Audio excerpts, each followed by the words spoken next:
استعدادات الزمالك لمباراة القمة الاثنين القادم بإذن الله أمام الأهلي. فريق التحكيم، ما علينا من التحكيم، خلينا في الزمالك النهاردة لما واجه الجونة الملعونة.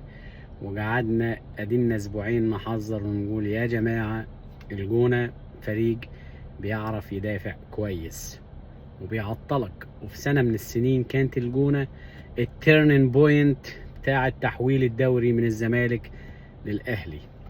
وخاف انا حاليا اخاف ان دي تكون نفس القصة، وحذرت من الكلام ده من اسبوعين لورا وقلت لكم يا جماعة فريق الجونة ضيع مننا دوري ايام كريستيان جروس، كنا شغالين زي الفل وهوب الجونة رايح جاي، لا عارفين نفوز ولا عارفين حتى نتعادل، وضيعوا علينا الدوري. اتمنى ما يكونش نفس السيناريو بيتكرر، لان هي بدأت اوريدي. النهارده انت مش عارف تفوز على الجونة اللي قدر يدافع امامك 90 دقيقة.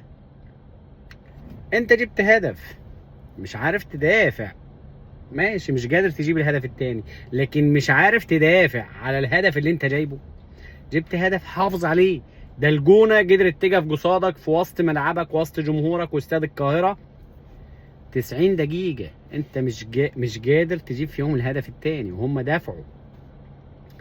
طيب انت مش قادر تحافظ على الهدف اللي انت جبته فيهم، ما تقوليش اصل في لاعيبه غايبه ومؤثرين ومهمين.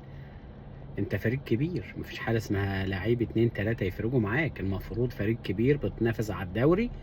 للجونه بقى يقف قصادك، وخصوصا في ملعبك وسط جمهورك.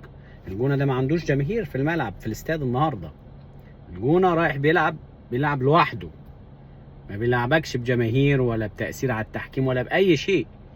انت النهارده مش قادر تفوز على الجونه، هل هتقدر تفوز على الاهلي؟ ما هو ما تقوليش هتقول الاهلي مستوى تعبان، لا مش تعبان، ما هو دلوقتي راجع وبدا ياخد الثقه وبدا ليه لا ما ينافسش. ما فرق القصه ايه كلها يعني؟ كام نقطه؟ من 12 ل 17 5 نقط، وهو ليه مباراه متاجله يعني بكام نقطه؟ ب3 نقط، يعني نقول مثلا هيبقى 15 مثلا. اعتبر ان هو هيواجهك، ده لو فاز الاهلي عليك ولعب المباراه المتاجله يبقى هو فارق متصدر بالدوري بنقطه. تخيل بعد كل ده، بعد كل اللي احنا عاملينه ده، بقالنا كام اسبوع بنحفل ونقول واجعين تحت ومش عارفين يطلعوا. ده لو فاز علينا والمباراه المتاجله ليه هيتصدر هو بنقطه. دي المشكله، الزمالك دايما بيضيع المباريات السهله، ويقول لك يجي قدام المباراه المهمه ويشتغل.